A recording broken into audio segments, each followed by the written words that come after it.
Hello everyone, and welcome back to the channel. This is Nick, and I'll be giving you daily crypto news and analysis. Today, we're going to talk about Ripple and XRP, along with a lot of other crypto and finance topics. So, let's get started. In November, it looks like this whole place will be very busy from then until the end of the year. The way prices move in this market is one of the most important things we've just recently talked about. It became clear that a lot of old coins were being used, and Bitcoin itself is now really taking off. We're not really talking about how prices will move in November and at the end of the year. But hey, if it fits exactly with it, I'm all for that.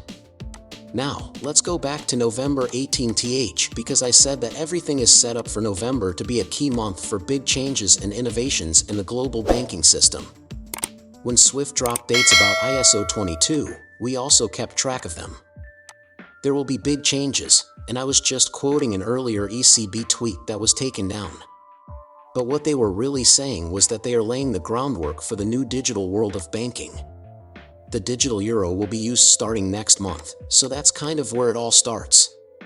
Putting that together with the schedule for crypto and the bull run, halving, and other things like that, it looks like things are going to get really interesting from next month until the end of the year. This could also mean that by the end of the year, there could be big price changes in this area as well, since Bitcoin just broke through a big support level. XRP is also very close. XRP needs to be worth more than 56 cents. However, Bitcoin, even with all of this going on, I still think Bitcoin will go for $40,000 or more, right? We have records from the BIS going back to July, so on October 18, I said this would happen in November 2023. The date was July 7, and it was part of Project Polaris.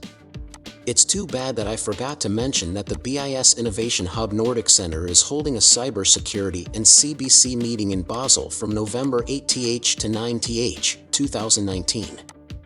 Again, this is a big event that you should look into because it's about CBC protecting the future money system. We can also see that the dates given are pretty close to the times that ISO 2002 is set to go into effect. Pay close attention to what many of these groups, such as the BIS, the ECB, the IMF, and others, are doing behind the scenes. Also now, besides this, do you remember this post from August where I was really getting into the idea of Ripple working with the Bank of England on a big POCO? Yes, this post was pretty important. There is a lot of information here, but guess what's at the end? Key dates to remember are from the summer of 2024 to November 2024, when the new RTGS system will go live for good. It looks like the UK will be the first country to use digital money transfers. I still think that the Ripple papers are too old to be important. Now, we need to look at some times from 2024 and even 2023. Right now, we can see that big plans have been made.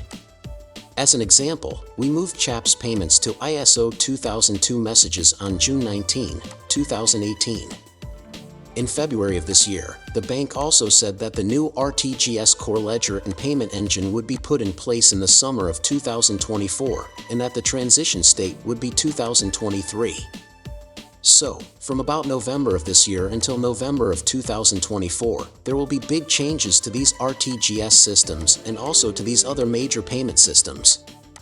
Again, a lot of this could happen sooner rather than later, but these are still important links. As I already said, Ripple has been based in the UK for a long time and has been planning a lot of things there as well. This is one that I think you should really look at and pay attention to.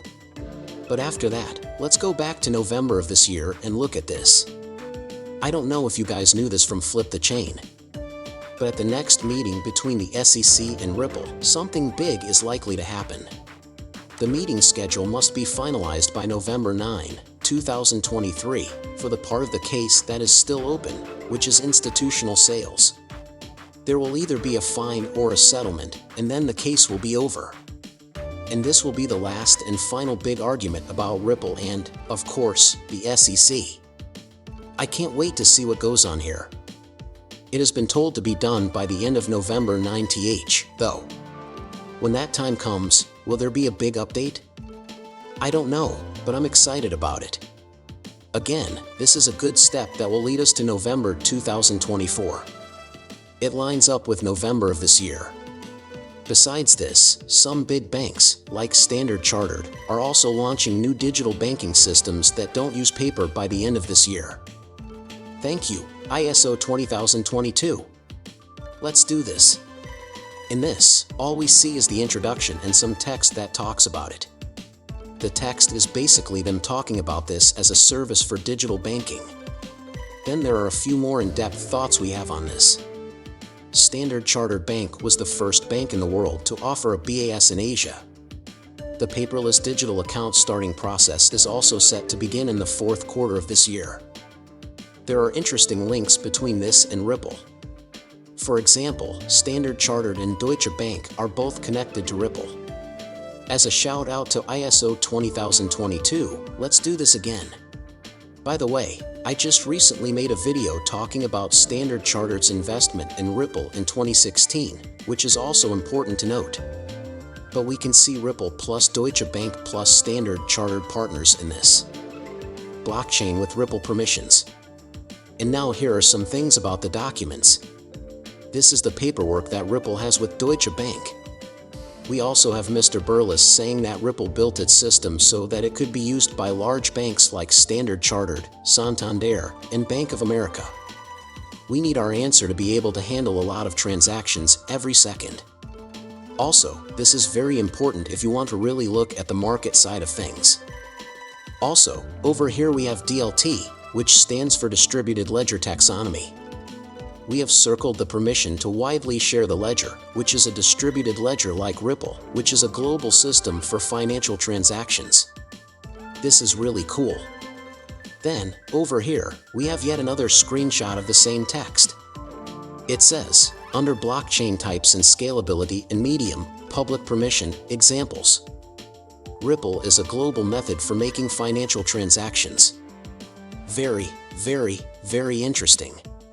This is a quote from an article that was written yesterday, or almost 2 days ago, according to Sten Char, a Deutsche Bank executive.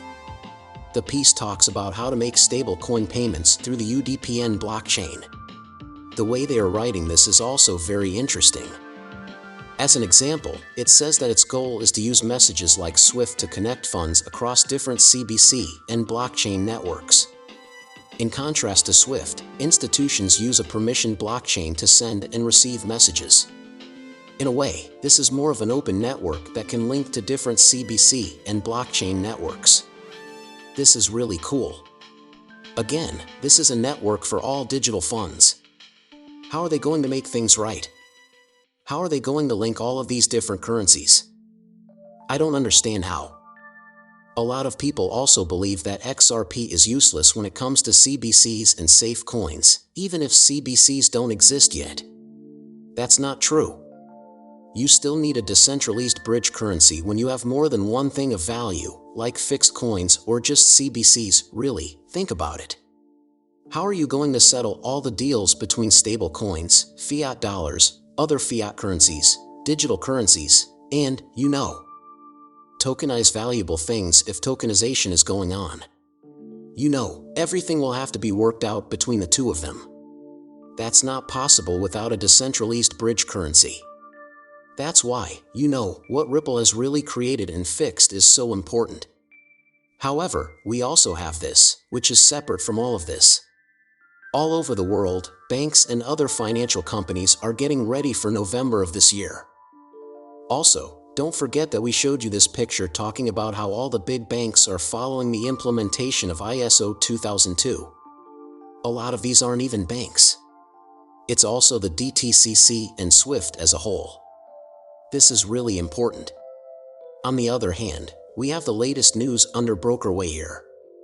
We are now ready for a SWIFT release in 2023, following several months of study.